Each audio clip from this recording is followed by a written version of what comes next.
Chandu the Magician.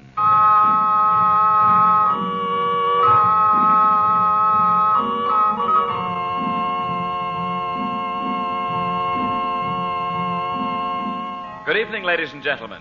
The makers of White King Soap present for your enjoyment Chandu the Magician. Today, Chandu, master of illusion, offers you one of his mysterious and amazing tricks. Chandu calls this trick the Assyrian money changer, and it changes pennies into dimes. You want this trick? Want to mystify and entertain your friends? Want to be a magician just like Chandu? All right. Get that White King box top, send it with a quarter straight to Chandu, Los Angeles 21, and receive your first Chandu magic trick by return mail. What fun you'll have saying, "See this penny? I lay the penny on the table. Now I cover the penny with the mystic ruby block. So coot, I say. Then remove the block, and the penny's gone. Now it's a silver dime." The trick is easy. So easy a child can do it, but it is clever. So clever it is very hard to detect. Start your collection of magic tricks right now with Chandu's Assyrian money changer. Just send 25 cents in coin and a White King Soap box top to Chandu, Los Angeles 21. Be sure to print your name and address plainly.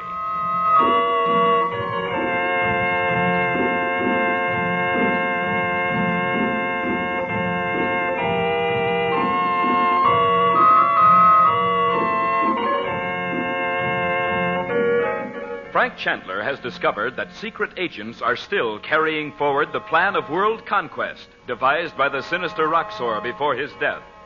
In the small Balkan country of Montevideo, Chandler now believes that the baleful Dmitri is making use of the secrets of black magic to bring about the death of Catherine Mason, wife of the American consul. Without disclosing his true reason, Chandler persuades Carter Mason to send his wife away. Later in the feudal castle where they are staying, Chandler and the regents look into the crystal after receiving a disturbing letter from Naji in Egypt.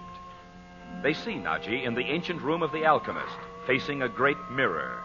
Over her shoulder appears the face of Dmitri himself as Naji tries to warn Chandler against him.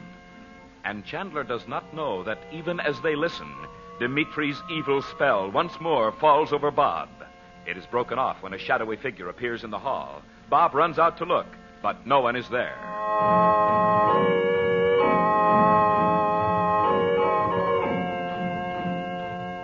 Now, 2 hours later, Chandler and Bob come out of an unused room on the second floor of the castle.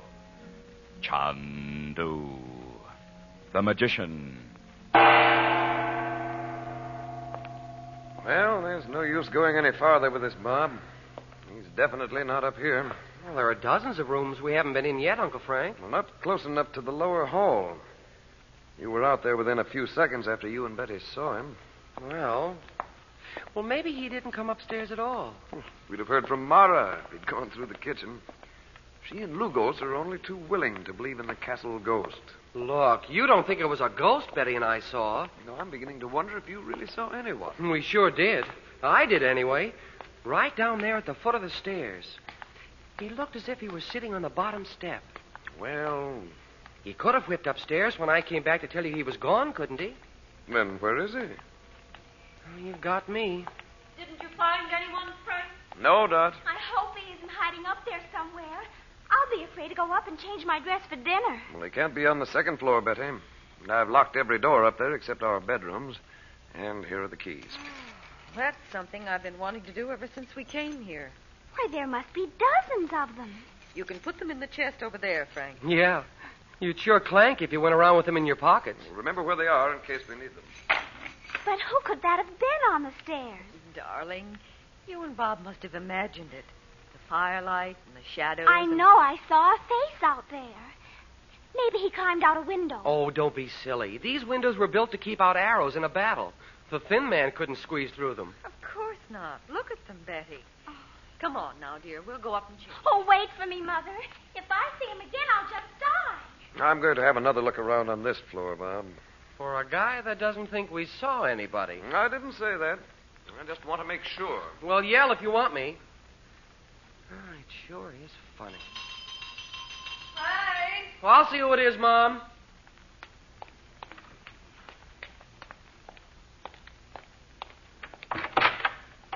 Good evening, Bob. Oh, hi, Nicholas. Come in. Is Mr. Chandler at home?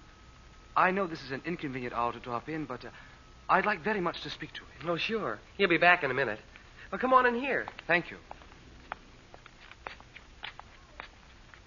Sit down. Oh, I'd better fix that fire. If it ever goes out, we'll have icicles hanging from the ceiling. I can see that Californians would be cold here. We were in Egypt for 3 months, too. That'll do it. Look, Nicholas, I've been wanting to ask you something. Maybe now's the time before my uncle comes in. Righto, what is it? It's about Dmitri. Those ridiculous stories about his friends dying? Why, you don't believe him. Well, that's not what I mean. Did he ever tell you about that music? Music? No, Bob. Well, that's funny.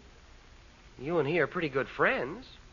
Well, Look, when I was talking to him the other day, I heard some funny-sounding music. And he told me nobody could hear it, but his friends. oh, he must have been joking. No, he wasn't, Nicholas. And he said that whenever I heard it, he'd be there. So this is what comes of having a magician in one's family. Huh? Oh, I wasn't supposed to speak of it.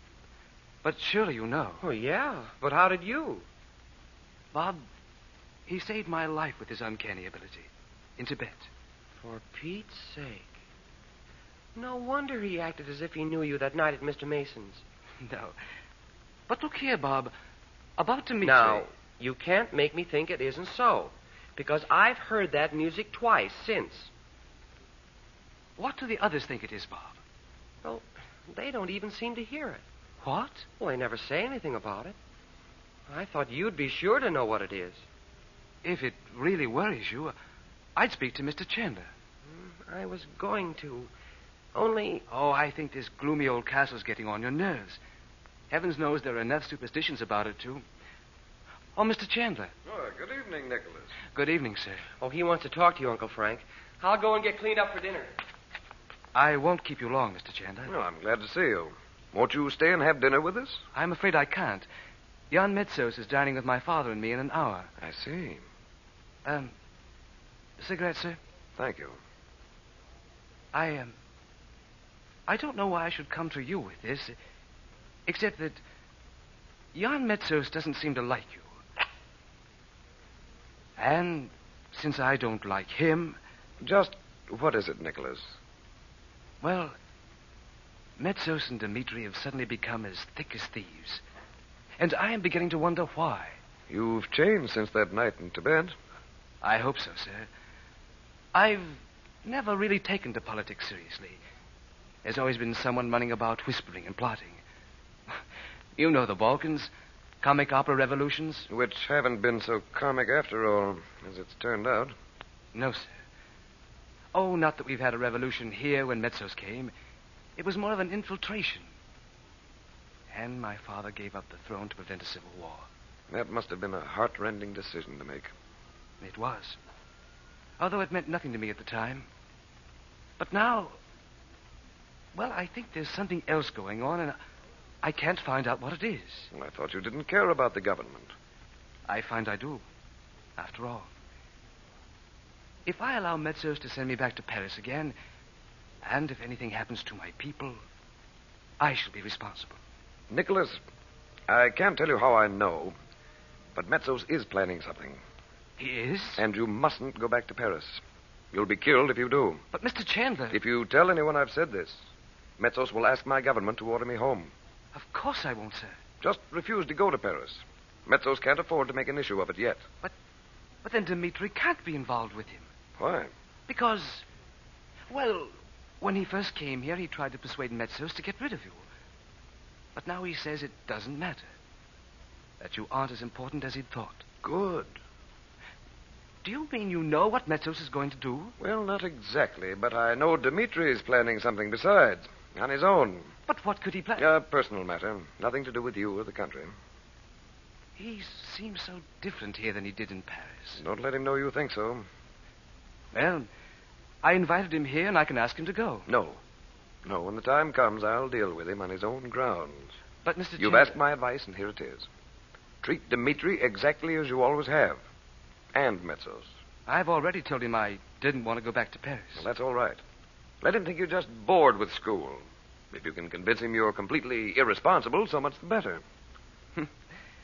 That won't be difficult. And there's one thing you can do for me, Nicholas. Certainly, sir. Invite me for a hunting trip in the mountains. Well, I'd be very glad to. I want to have a look at that mountain with the landmark on its side. The curved sword. But we can't go there. The Stavens gypsies would cut us to bits. Well, I don't want you to go with me, Nicholas. I just need an excuse. But it would be suicide. Well, if you'd rather not arrange it, I'll manage. But I'll have to go there. Oh, I'll do it if you insist, but... Oh, good Lord, look at the time. I really must go, Mr. Chandler. Remember what I said about Dimitri? I will. Must you go, Nicholas? Betty and Bob will be down in a moment. I'm sorry I can't stay, Mrs. Regent. We'll come up again soon. We're almost always at home. Well, thank you. Good night. Good night. Good night. Good night, Nicholas. You know, Dot, I'm sorry for that boy. He's caught in something too big for him to handle. Sorry for anyone who's a friend of Dimitri. Uncle Frank, is Nicky gone? Yes, Betty. Darling, what's the matter? Oh, Mother, look. It must have been right there on the table all the time I was dressing, and I didn't see it. It's a little figurine. Oh, look at it. Look, Uncle Frank. It can't be. Give it to me, Betty. I knew it the minute I saw it. It is black magic, isn't it, Uncle Frank? It is indeed. It's the Egyptian priestess from the temple under the Sphinx.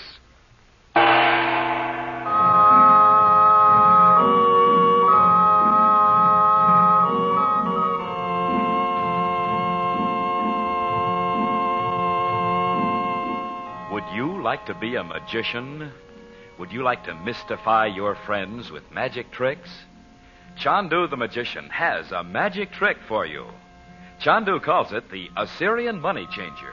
It changes pennies into dimes. And we'll send it to you for just 25 cents and a white king box top. This trick is fascinating. Listen. You lay a penny on the table. Cover the penny with the mystic ruby block. So coot, you say. Then remove the block. Now the penny's gone, and you see a bright, shining silver dime instead. Wonderful, isn't it? And it's so simple you can do it not once, but again and again and again. Your friends will never catch on. Now, to get Chandu's Assyrian money changer, just mail 25 cents in coin and the top from a box of White King soap to Chandu, Los Angeles 21, California. That's Chandu, Los Angeles 21. And remember, nothing washes like soap. There is no soap like White King. You'll love White King.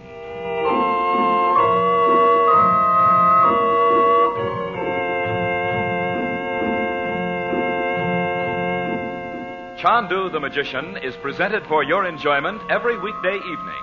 Your announcer is Howard Culver. The makers of White King invite you to listen Monday at this time when the story resumes. Chandu the Magician.